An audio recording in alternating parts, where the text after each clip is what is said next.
अमलतास habitat centre पर एसपीडीए को लेकर कार्यक्रम रखा गया था।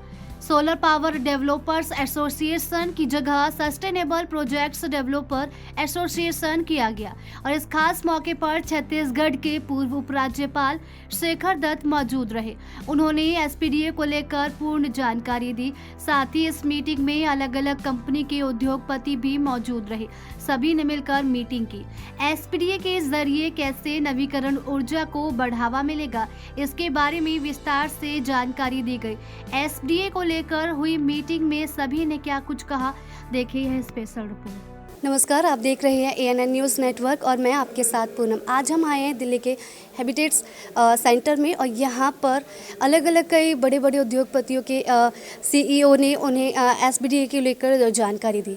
तो इसी खास मौके पर जानते हैं कि एसपीडीए को लेकर उन्हें क्या क्या जानकारियाँ बनाई हैं और कैसे कैसे ये मतलब सौर ऊर्जा और जलवायु परिवर्तन इन सब में कैसे काम करेगा। From Indian corporates. If you look at any of the large companies that are in this field, most of the funding is from outside of India. So the government has made 100% FDI available for power sector long back. So there is no issue in foreign capital from flowing into India. So equity and debt, of course, the cost of debt, we can just say that Sir was mentioning, can be an issue. But other than that, the quantum of equity and quantum of debt typically is not an issue. ये SDA group है, तो ये नवीकरण ऊर्जा को कैसे इसमें बढ़ावा मिलेगा एसडीए ग्रुप? ये सब इसी जिसको नवीकरण ऊर्जा बोल रहे हैं वो रिन्यूएबल पावर है कि more and more renewable power will be established by our members as per the mission of the government. Like we have to do 100 gigawatt by 2030. So these all our members because these are the companies who will be setting up this RE projects. And next thing which we have discussed about this green hydrogen, like our now capacity is around 5 million tons of green hydrogen will be producing by 2030. So and for that also there is lot of RE capacity, solar, wind, as we discussed, hydro, pump storage. So these all these renewable energy projects will be coming up in the country. तो RE का है ये basically we are reducing the carbon footprint. अभी जितनी भी हमारी बताया गया है कि जो डेवलपमेंट जितनी हमारी प्रोडक्शन कैपेसिटीज है सभी भी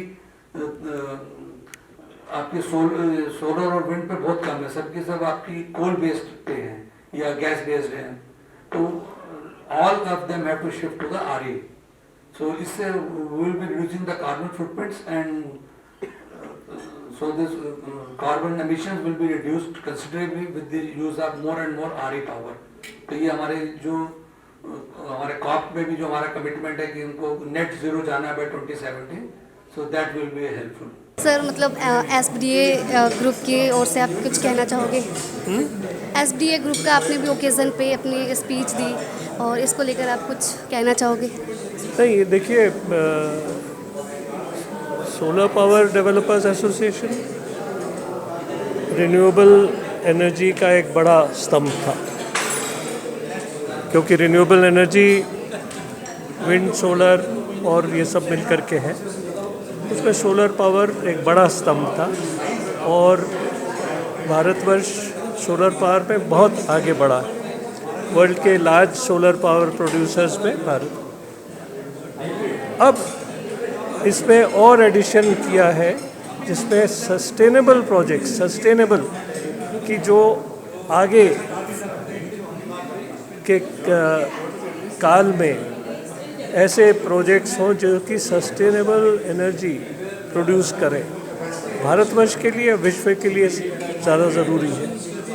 तो रोल बढ़ गया, भारतवर्ष मूव कर रहा है ग्रीन एनर्जी, जिसमें ग्रीन हाइड्रोजन, अमोनिया, हमारा फर्टिलाइज़र, हमारा स्टील प्रोडक्शन जो होगा वो सारे इस ग्रीन एनर्जी से हो, क्योंकि विश्व के जो पे एक्सपोर्ट डेस्टिनेशन है यूरोप और अमेरिकास और ईस्ट एशिया, वो चाहते हैं कि उन्हें जो चीज़ वो खरीदें वो ग्रीन एनर्जी से बनाए।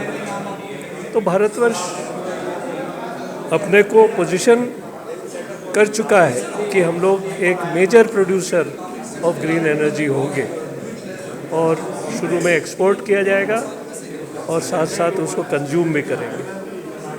Thank you sir. एसपीडीए एक संस्था है जिसमें सारे सोलर, विंड, हाइड्रो,